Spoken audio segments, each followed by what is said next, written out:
नमस्कार। वीडियो के आज के सेशन में आप सभी मित्रों का बहुत बहुत स्वागत है।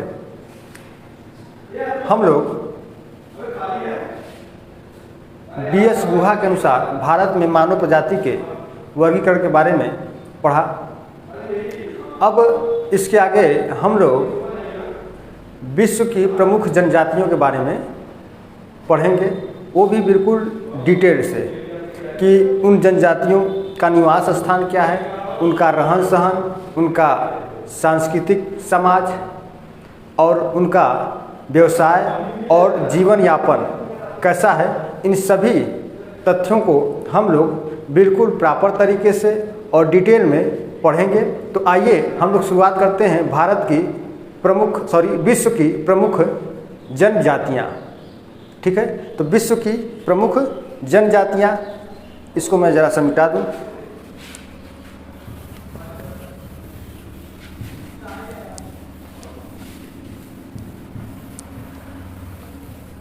अभी तक वो आई नहीं हो, नहीं आई क्या?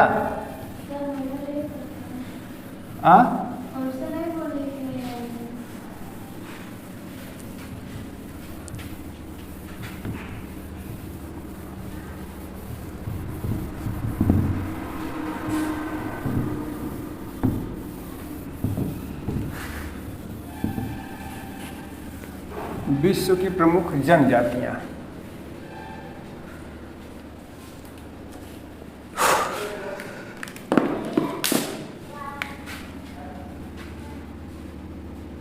जरा सा देख के बताना।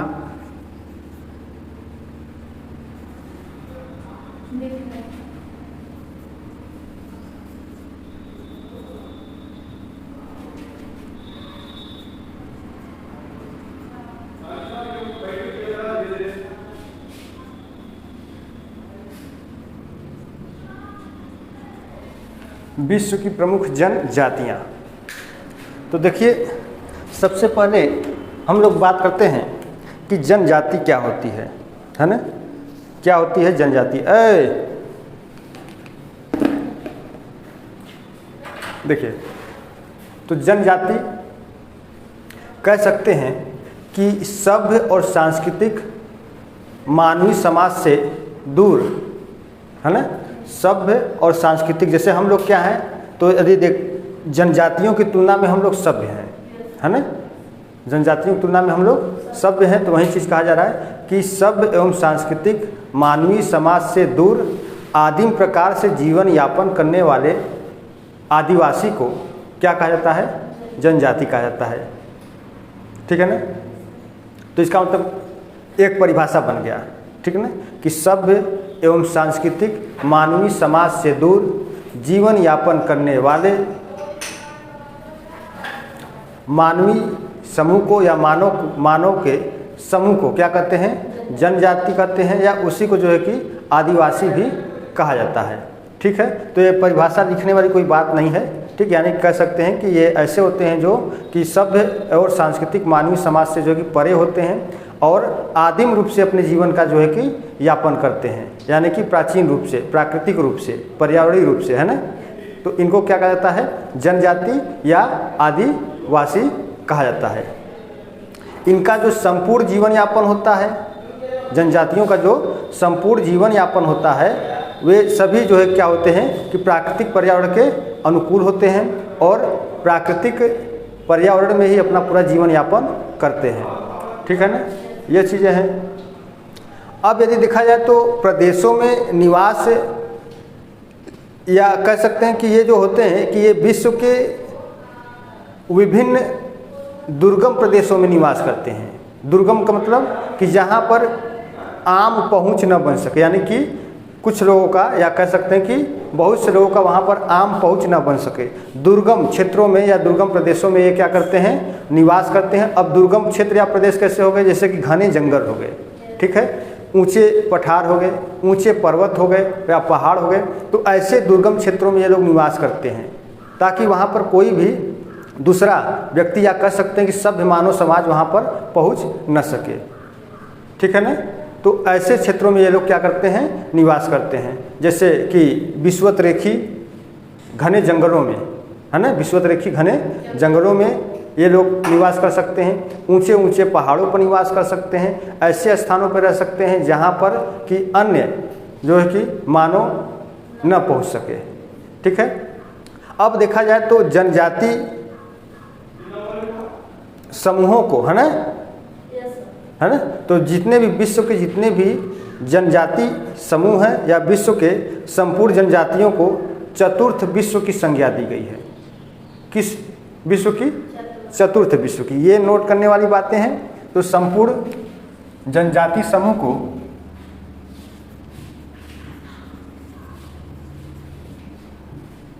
संपूर्ण जनजाति समूह को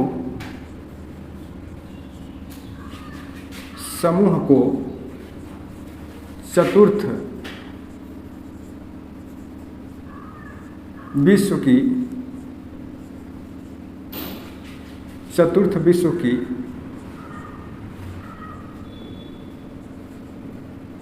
संज्ञा दी गई है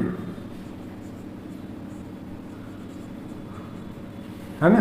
संपूर्ण जनजाति समूह को चतुर्थ विश्व की संज्ञा दी गई है। ठीक है ना।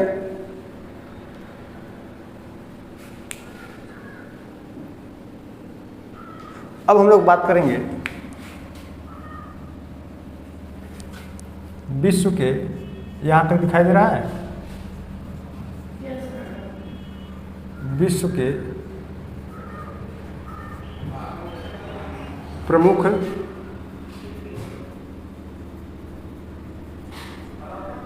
जनजाति प्रदेश। ठीक है ना, विश्व के प्रमुख जनजाति प्रदेश।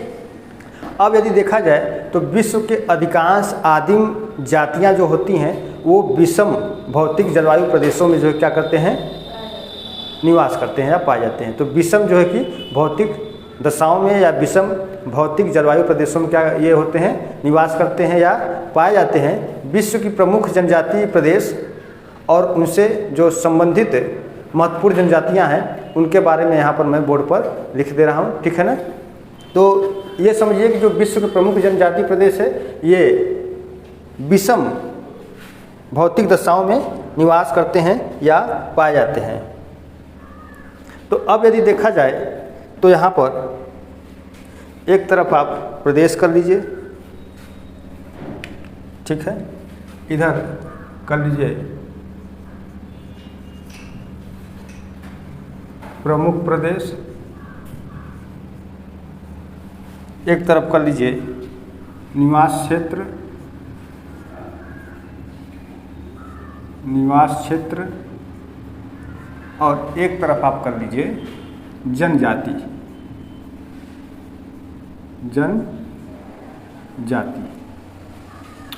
अब यदि बात की जाए तो अब इसमें देखिए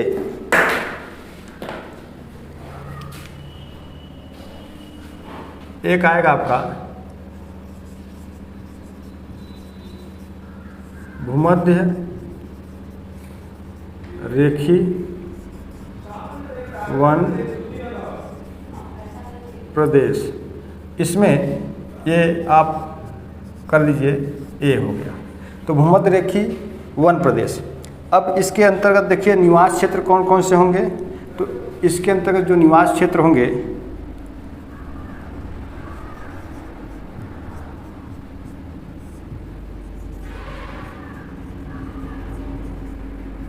कांगो बेसिन होगा,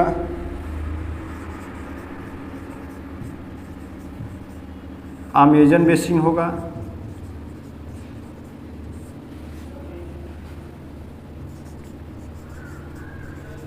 मलाया और थाईलैंड।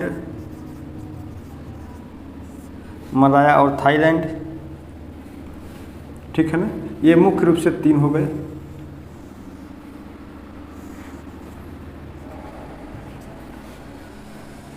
अब देखिए जो कांगो में पाए जाएंगे, ठीक है ना, जो कांगो में पाए जाएंगे इनको कौन सी जनजाति कहा जाएगा। तो कांगो में निवास करने वाली जनजाति को क्या कहा जाता है, पिग्मी। क्या कहा जाता है, पिग्मी कहा जाता है। अमेजन बेसिन में क्या कहा जाता है? बोरो या इन्हीं को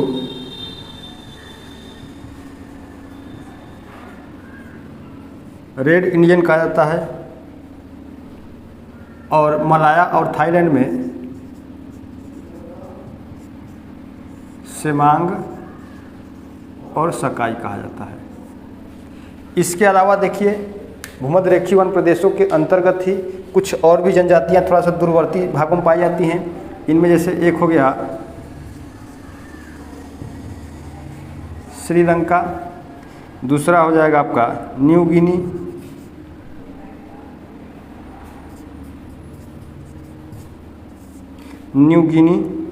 और बोर्नियो। क्या हो गया? बोर्नियो। ठीक है।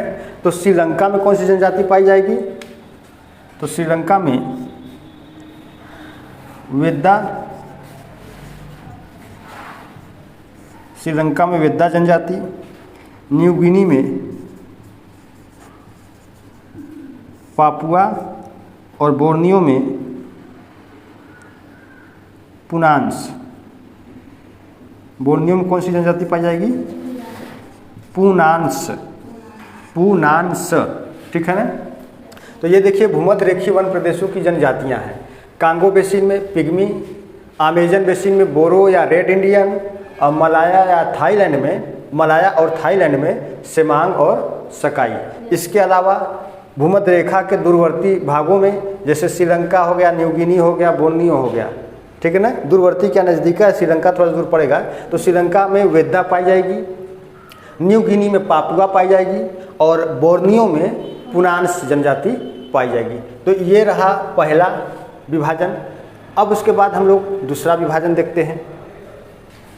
दूसरा विभाजन का मतलब अब ये हो गया, यहाँ पर एक लाइन में खींच लेता हूँ ऐसे कि इसमें आ जाएगा। देखे तो आ जाना चाहिए। अब यहाँ पर देखिए बी में उष्ण मरुस्थल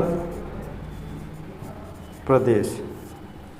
अब उष्ण मरुस्थल प्रदेश के अंतर्गत दो जनजाति पाई जाएगी।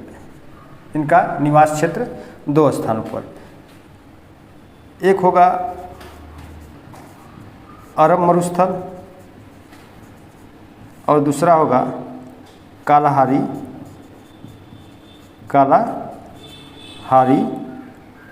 मरुस्थल। ये कहाँ है? अफ्रीका में है। कहाँ है ये? अफ्रीका में है। तो अरब मरुस्थल में जो पाए जाएंगे उन्हें क्या कहा जाएगा? बद्दू। क्या कहा जाएगा? हाँ, इन्हें बद्दू कहा जाएगा। क्या कहा जाएगा? बद्दू। और कालाहारी में जो पाए जाएंगे इन्हें क्या कहा जाएगा?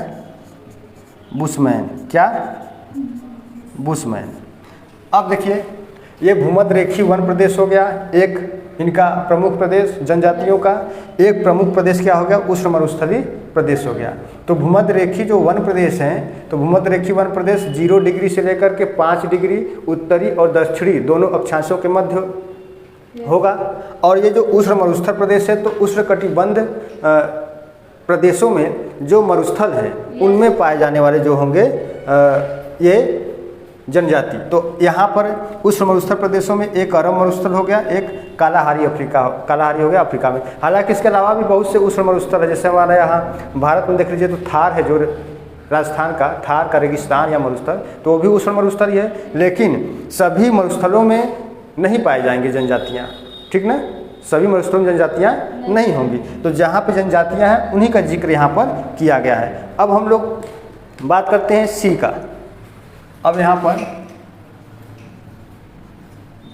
सी में देखा जाए तो आ जाएगा मानसूनी वन एवं पर्वतीय क्षेत्र या प्रदेश। ठीक। अब इसके अंतर्गत दो आएंगे, मानसूनी के अंतर्गत दो आएंगे। तो मानसूनी प्रदेश के अंतर्गत एक मेरा भारत आता है, ठीक है, क्या आता है, भारत, और दूसरा आपका उत्तरी अमेरिका। हालांकि इनके अलावा भी मानसूनी प्रदेश पाए जाते हैं, लेकिन सभी मानसूनी प्रदेशों में जनजातियां नहीं हैं। तो जिनमें है उन्हीं का यहाँ पर जो है कि बात किया जा रहा है। तो इनमें देखिए भारत में क्या क्या आ जाएगा, मैं ऊपर लिख दे रहा हूँ, ठीक ना, ये भारत कहाँ लिख दे रहा हूँ, मैं ऊपर लिख दे रहा हूँ। तो इसमें देखिए क्या आएगा, नागा, भील, संथाल, गोंड, चकमा, टोडा, है ना, ये जनजातियां। इसके अलावा अन्य हैं, तो इसके आगे आप आदि लगा सकते हैं, ठीक है। अब देखिए उत्तरी अमेरिका में, तो उत्तरी अमेरिका में कौन से पाए जाएंगे, मुख्य रूप से रेड इंडियन, क्या पाए जाएंगे, रेड इंडियन, ठीक है। अब इसके बाद देखिए सी हो गया। अब डी का विभाजन करते हैं हम लोग, मतलब डी वाला। तो डी में क्या आएगा, एक हो जाएगा घास का मैदान, क्या होगा, हाँ, घास के मैदान। अब इस घास के मैदान में कौन कौन से पाई जाएगी, तो यहाँ पर देखिए दो प्रकार के होंगे घास के मैदान। एक होगा स्टेपी घास के मैदान, एक होगा सबाना घास का मैदान, ठीक है ना, स्टेपी घास का मैदान और सबाना घास का मैदान। तो देखिए स्टेपी में कौन से पाए जाएंगे, खिरगीज, क्या पाए जाएंगे, क्या, खिरगीज, क्या, खिरगीज। और सबाना में मसाई, क्या पाया जाएगा, मसाई। अब देखिए यहाँ से ध्यान देना, मेन चीज़ यहीं से है, कंसेप्ट यहीं पर क्लियर होना चाहिए, आगे चल करके नहीं, आगे चल करके तो समस्या होगी। देखिए जो भूमध्य रेखीय वन प्रदेश है ना, तो ये घने जंगल होंगे।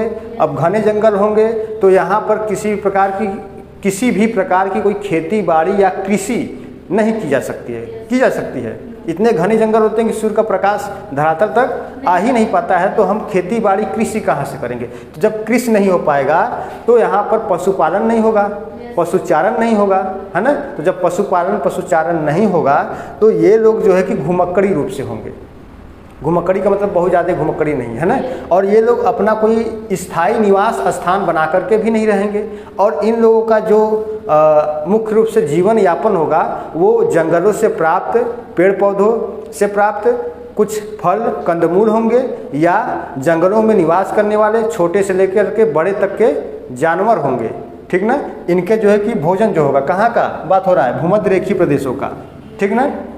अब उष्ण मरुस्थलीय प्रदेश में जैसे अरब मरुस्थल और कालाहारी हो गया, तो अरब मरुस्थल में जैसे बद्दू हो गया, कालाहारी में जैसे बुशमैन हो गया। तो ये जो लोग होंगे ये पूर्णतः घुमक्कड़ी प्रकार के होंगे, है ना, खाना बदोश प्रकार के होंगे, यानी कि आज यहाँ तो कल कहीं और होंगे, परसों कहीं और होंगे। तो ये लोग कहीं ना कहीं पशुपालन और पशुचारण भी करेंगे। तो ये लोग क्या करते हैं कि ऊँट पालते हैं, बकरी पालते हैं, भेड़ पालते हैं, और उनको जो है कि एक स्थान से दूसरे स्थान तक हमेशा क्या करते हैं, चराने का काम करते रहते हैं। इसलिए ये क्या करते हैं कि एक स्थान से दूसरे स्थान हमेशा स्थानांतरित करते रहते हैं। देखिए ये यही चीज़ यहाँ पर एक कंसेप्ट क्लियर होना चाहिए, ठीक ना। बात समझ आ रहा है कि नहीं आ रहा है, नहीं आ रहा है, आ रहा है ना। तो जैसे घने जंगल है तो यहाँ पर कोई खेती बाड़ी कृषि नहीं होगी, तो ये लोग एक ही जगह रहेंगे, है ना, और एक ही जगह रहेंगे, लेकिन इनका कोई स्थायी कोई निवास जो स्थान होगा, वो घर जो कह सकते हैं वो नहीं होगा, लेकिन जो स्थान तो इनका वहीं रहेगा, उसी के आसपास रहेंगे। और ये मुख्य रूप से जो है कि जंगलों पर आश्रित होंगे, जंगलों से प्राप्त फल फूल और जंगलों में निवास करने वाले जानवरों से प्राप्त मांस पर ये अपना जो है कि भोजन प्राप्त करेंगे और अपना जीवन यापन ग्रहण करेंगे, ठीक ना। अब मानसूनी वन एवं पर्वतीय प्रदेश में जैसे कि यहाँ पर जो जनजातियाँ पाई जाएंगी, एक भारत में पाई जाएगी, एक उत्तरी अमेरिका में पाई जाएगी। तो भारत में जैसे कि आपका हो गया भील हो गया, गोंड हो गया, संथाल हो गया, नागा हो गया, चकमा हो गया, टोडा हो गया। इसके अलावा बहुत सारी जनजातियाँ। फिर दूसरी आएगी आपकी उत्तरी अमेरिका। तो उत्तरी अमेरिका में मुख्य रूप से कौन से पाए जाते हैं? रेड इंडियन पाए जाते हैं। अब उसके बाद घास के मैदान है। तो घास के मैदान में दो प्रकार के घास के मैदान है, एक स्टेपी है और दूसरा क्या है? सवाना। कहाँ देख रही हो? ये देखो ना घास के मैदान, स्टेपी और सवाना। तो स्टेपी में खिरगिज, ठीक है ना, स्टेपी में क्या पाए जाएंगे? खिरगिज। और सवाना में क्या पाए जाएंगे? मसाई पाए जाएंगे। ठीक ना, बात समझ में आया? अब इसके बाद हम लोग चलते हैं शीत मरुस्थल या टुंड्रा प्रदेश में। ठीक है ना, शीत मरुस्थल या टुंड्रा प्रदेश। ठीक है, शीत मरुस्थल या टुंड्रा प्रदेश में देखिए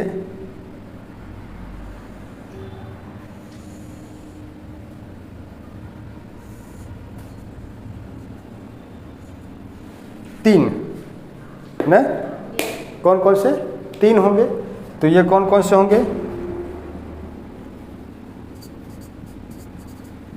दिखाई दे रहा है कि नहीं उसमें? ग्रीनलैंड अब ग्रीनलैंड या उत्तरी कनाडा। अच्छा एक मिनट, मैं ज़रा से इसको मिटा के छोटा करता हूँ।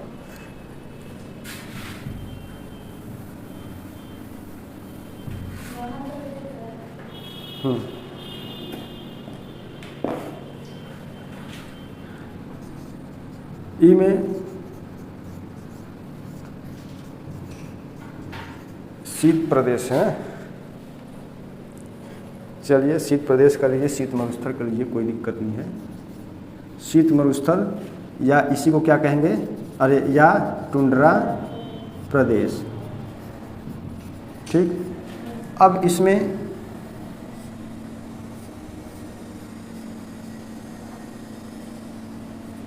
तीन लोग होंगे, मतलब तीन निवास स्थान होगा। कौन कौन सा निवास स्थान होगा? देखिए, एक हो जाएगा ग्रीनलैंड और उत्तरी कनाडा। ग्रीनलैंड और उत्तरी कनाडा। ठीक, दूसरा हो जाएगा आपका उत्तरी यूरोप। क्या हो जाएगा? उत्तरी यूरोप। और तीसरा क्या हो जाएगा? उत्तरी साइबेरिया। क्या होगा? उत्तरी साइबेरिया हो जाएगा।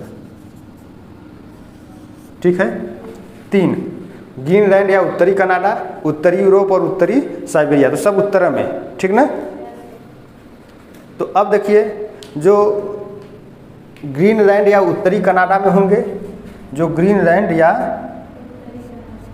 उत्तरी कनाडा में होंगे, ठीक है, कौन कौन से होंगे? देखिए यहाँ पर पाया जाएगा एस्किमो। क्या पाया जाएगा? एस्किमो का नाम सुनी हो कि नहीं? सुनी हो।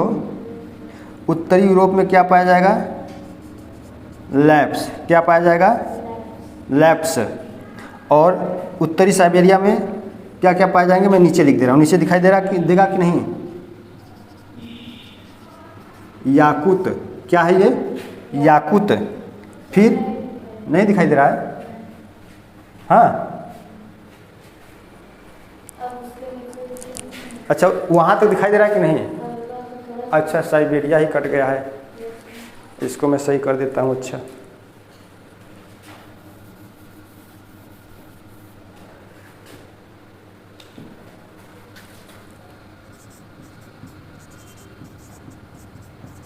अब दिखाई दिया। हाँ, साइबेरिया।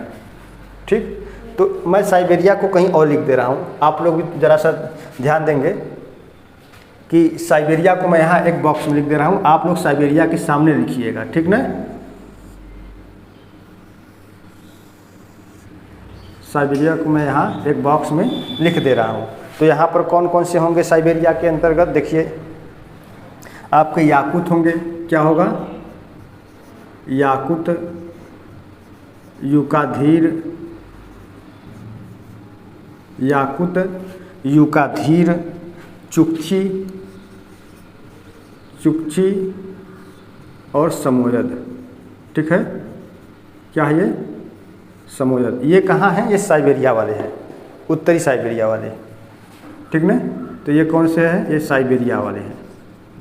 ये साइबेरिया क्षेत्र के साइबेरिया क्षेत्र की जनजाति है। कौन? याकुत, यूकाधीर, चुकची और समोयद।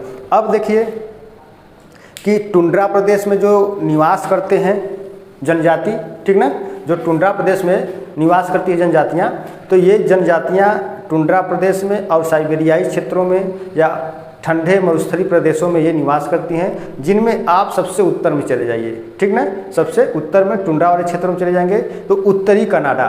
तो उत्तरी कनाडा में मुख्य रूप से जो है कि एस्किमो जनजाति पाई जाती है, और उत्तरी कनाडा की मूल जनजाति ही है कौन सी?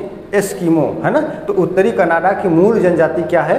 एस्किमो है। यदि पूछा जाएगा कि एस्किमो इनमें से कहाँ पाया जाता है, ठीक है, तो आपका एक तरफ दे दे साइबेरिया, एक तरफ दे दे उत्तरी यूरोप, एक तरफ दे दे उत्तरी कनाडा या कनाडा दे दे, तो आप कहाँ पे टिक लगाएंगे?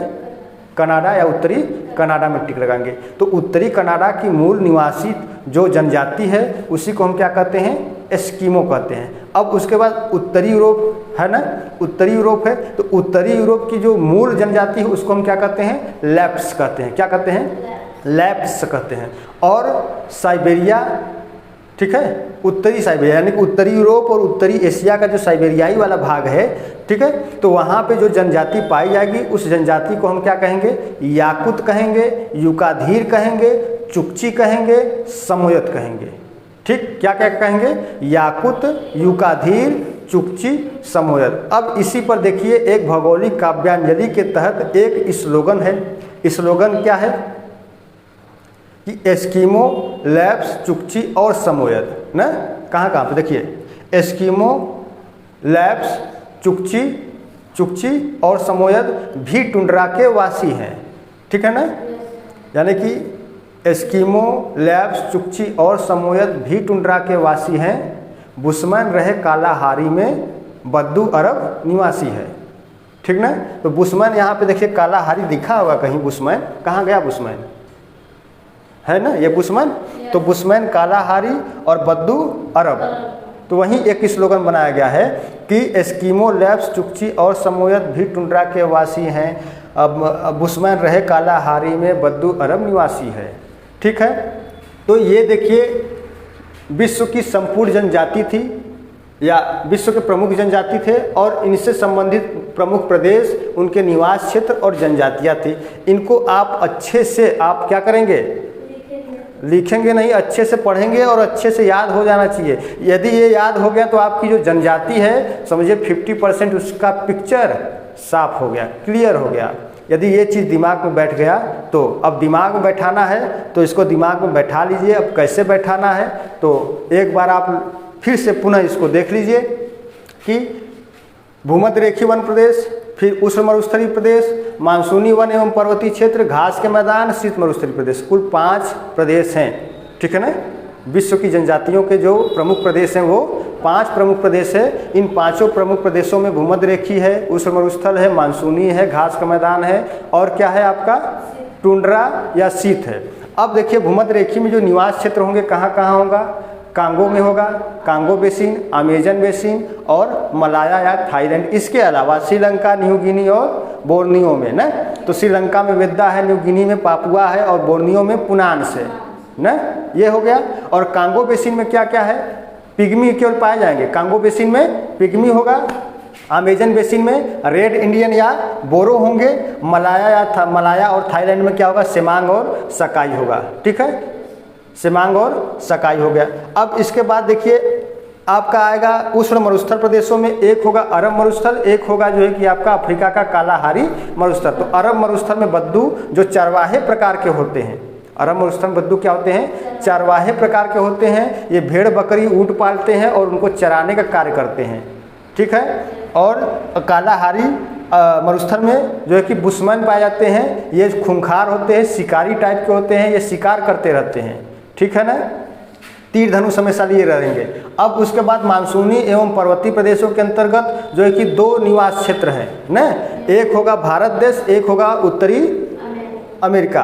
ठीक है, तो भारत देशों में जैसे कह सकते हैं कि प्रमुख जनजातियों में जैसे कि भील हो गया, गोंड हो गया, संथाल हो गया, चकमा हो गया, टोडा हो गया। ठीक है, ये सभी जनजातियां हो गई। अब उसके बाद उत्तरी अमेरिका में मूल रूप से रेड इंडियन होते हैं। क्या होते हैं? Red Indian. तो रेड इंडियन क्या है? जनजाति है। अब यह रेड इंडियन किससे संबंधित है? तो यह मंगोलाइड प्रजाति से संबंधित है। किससे संबंधित है? मंगोलाइड प्रजाति से। अब यहाँ पर बात कर लेते हैं। तो भूमध्य रेखीय वन प्रदेशों में पाए जाने वाले जो पिग्मी हैं, यह किससे संबंधित है? तो पिग्मी आपका संबंधित है निग्रिटो से। और सेमांग और सकाई किससे संबंधित होगा? निग्रिटो से। लेकिन यहाँ पे रेड इंडियन और बोरो हो गया तो ये किससे संबंधित होगा? मंगोलाइड से।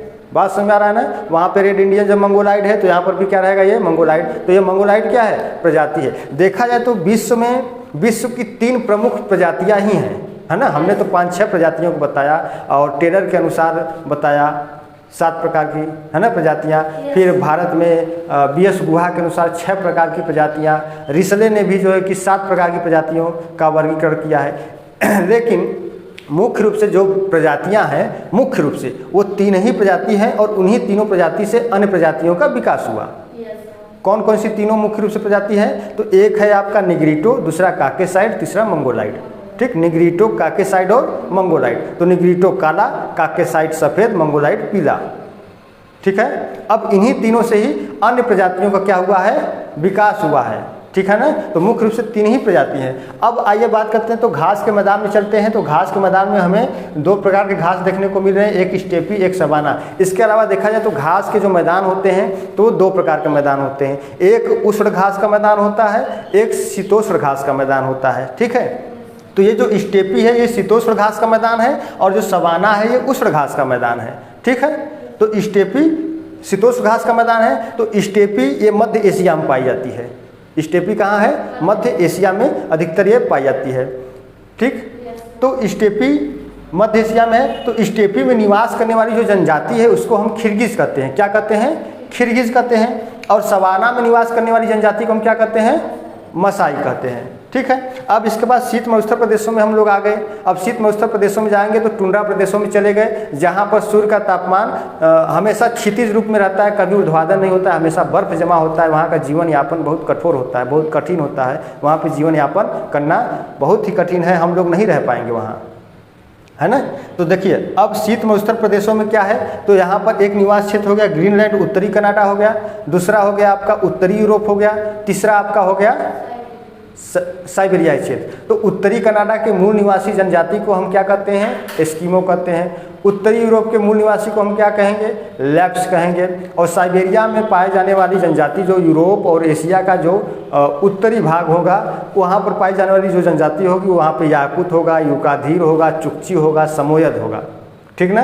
तो ये चीज़ याद हो जाना चाहिए अच्छे से। ये याद हो गया तो समझिए कि आपका 50% काम बन गया। और ये विश्व की जो जनजाति है ये बहुत ही मोस्ट इम्पॉर्टेंट टॉपिक है और परीक्षाओं की दृष्टि से भी बहुत महत्वपूर्ण है। ये बार बार परीक्षाओं में पूछा जाता है और बार बार कहीं ना कहीं गलतियां हो जाती हैं। कभी कभी इनका निवास स्थान पूछेगा तो कभी कभी इनका निवास क्षेत्र पूछ लेगा, तो कभी कभी जो है कि इनका रहन सहन, इनकी संस्कृति, इनका व्यवसाय, इनका जीवन यापन, तो कभी कभी इनके स्पेशल घर होते हैं, है ना। घर इनके स्पेशल होते हैं, उनके कुछ नाम होते तो उनके नाम को पूछ लेगा। जैसे कि पूछ लेगा कि एस्किमो का घर या एस्किमो के घर को क्या कहते हैं? मालूम है? इग्लू कहते हैं। एस्किमो के घर को क्या कहते हैं? इग्लू कहते हैं। और इग्लू किसका बना होता है? बर्फ़ का बना होता है ना। उसमें ठंडा नहीं लगता है। इग्लू के बर्फ़ में घुस जाइए आप तो एकदम बिल्कुल गर्म रहेगा, जैसे लगता है कि हीटर चल रहा हो, इतना तापमान वहाँ का अधिक रहेगा। वो इतने टेक्निक से लोग उसको बनाते हैं। तो यहाँ पर देखा जाए तो एस्किमो के घर को इग्लू कहते हैं। अब चले जाएंगे खिरगिज, तो खिरगिज के घर को जो है कि यूर्त कहते हैं, है ना। खिरगिज के घर को यूर्त कहते हैं। तो कभी कभी इनके घर ही पूछ लेगा कि इनके घर का क्या नाम है। और ये टीजीटी की परीक्षा हुआ या पीजीटी की परीक्षा हुआ या यूं कह सकते हैं कि जीआईसी, जीडीसी, एलटी ग्रेड आदि परीक्षाओं में ये खूब बढ़िया से पूछता है ऐसे ऐसे प्रश्न। तो इन प्रश्नों को हमें पहले से तैयार रखना है, ऐसा नहीं कि वहाँ परीक्षा में हम गलती कर दें। ठीक है ना।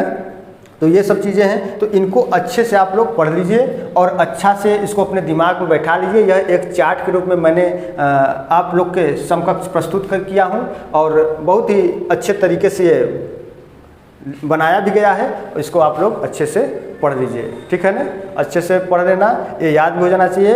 अगली क्लास में हम पूछेंगे। ठीक, अब इसके बाद हम लोग शुरुआत करेंगे विश्व की जनजातियों में।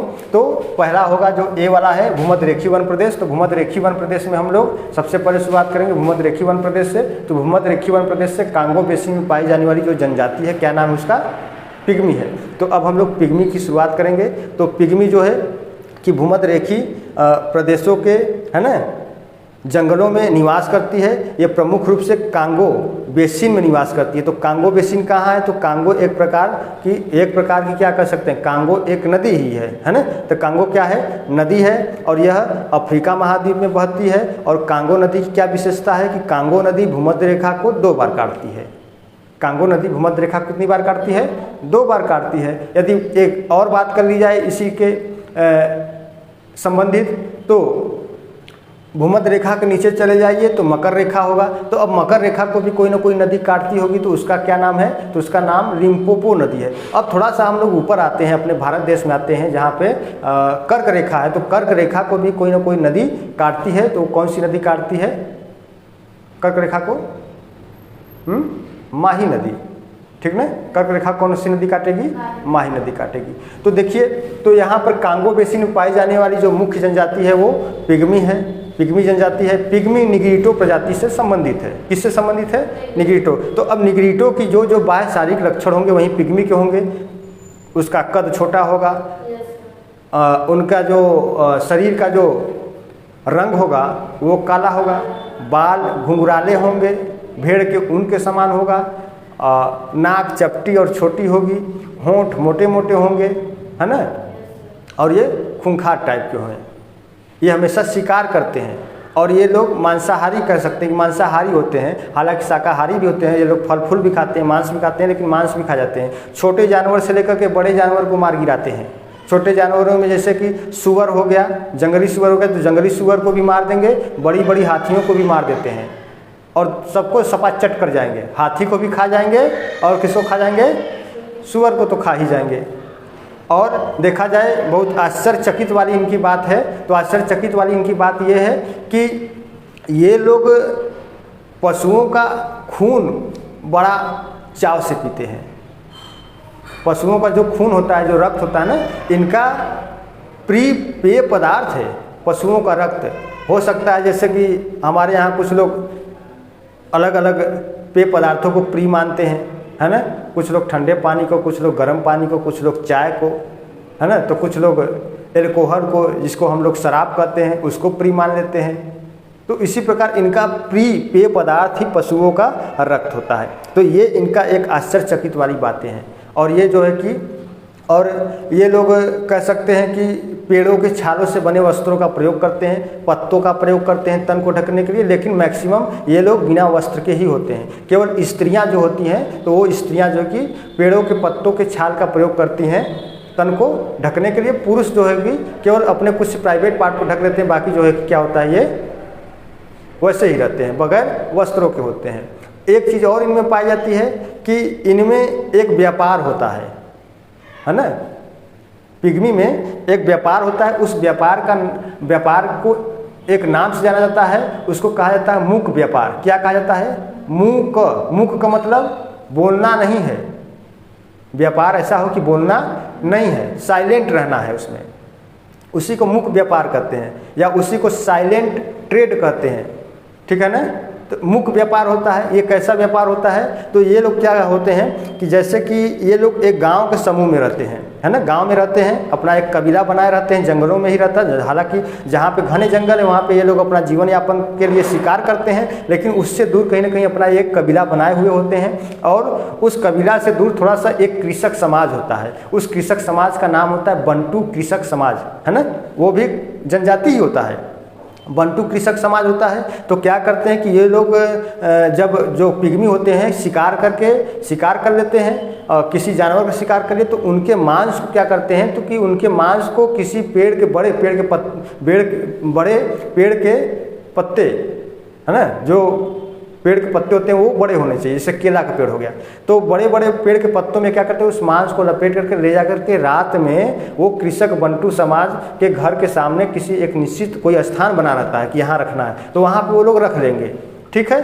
अब क्या होगा कि अगली रात को ये लोग क्या जाएंगे, अगली रात को फिर उसी स्थान पर जाएंगे खाली हाथ, और वहाँ से कुछ खाद्य पदार्थ को ले लेंगे, वहाँ पे रखा रहेगा। यानी कि बंटू कृषक समाज उस मांस को ले लेगा और बंटू कृषक समाज उस मांस के बदले क्या करेगा, वहाँ पर एक जो कोई खाद्य पदार्थ या फल फूल जैसे केला हो गया, कंदमूल हो गया या अन्य खाद्य पदार्थों को वहाँ पर वो क्या करेगा, रख देगा। वो दूसरी रात जाएगा, अगली रात में जाएगा और उस खाद्य पदार्थ को ले लेगा। इस तरीके से दोनों में व्यापार होता है। उसी को जो है मुख्य व्यापार का नाम दिया गया है। क्यों ऐसा होता है मुख्य व्यापार? क्योंकि जो बंटू समाज होता है और जो ये पिग्मी समाज होता है, इन दोनों की जो भाषा होती है, दोनों एक दूसरे को समझ नहीं पाते हैं कि ये क्या कह रहा है, वो क्या कह रहा है ना, ये लोग समझ नहीं पाते हैं। इस कारण क्या होता है कि दोनों में जो व्यापार का आदान प्रदान होता है वो मुख्य रूप से होता है, बगैर बोले होता है, उसी को मुख्य व्यापार करते हैं। ये एक नई चीज़ें हैं। ठीक है ना। तो दोस्तों अब हम लोग कल की क्लास में पिग्मी के बारे में पढ़ते हैं। वो भी पिग्मी को एक फिगर के माध्यम से बताया जाएगा कि पिग्मी कहाँ कहाँ पाए जाते हैं, और अच्छी अच्छी जानकारी दी जाएगी आप लोगों को। आप लोग बने रहिए और आप लोग भी पढ़ते रहिए, नोट्स बनाते रहिए। और चैनल पर पहली बार आए हैं मित्र तो चैनल को जरूर सब्सक्राइब कर लीजिए। चूँकि क्या है कि मैं जो भी चीज़ पढ़ा रहा हूँ एक सीक्वेंस में पढ़ा रहा हूँ, इसमें कोई भी चीज़ मिस नहीं हो रहा है। ये चीज़ें जो आप पढ़ रहे हैं हो सकता है इसको आप पेड फीस में पढ़े तो ये इसी चीज़ को बताया जाए, लेकिन यहाँ पर कह सकते हैं कि एक सहयोग की भावना से हम जो है कि पढ़ा रहे हैं। चूँकि हम ऑफलाइन क्लास भी लेते हैं और तो वहाँ पर भी हमको पढ़ाना ही होता है, तो मैंने सोचा कि क्यों ना इसको रिकॉर्ड करके एक अपना भी चैनल बनाया जाए और चैनल पर डाला जाए और लोगों का भी जो है कि क्या हो सकता है सहयोग हो जाए। तो ठीक है मित्र, आप लोग जो है कि वीडियो को अधिक से अधिक लाइक करिए, शेयर करिए। चैनल पर पहली बार आए हैं तो चैनल को सब्सक्राइब करिए। कल की क्लास में हम लोग फिर पुनः मिलते हैं। अभी तक के लिए बस इतना ही। बहुत बहुत धन्यवाद।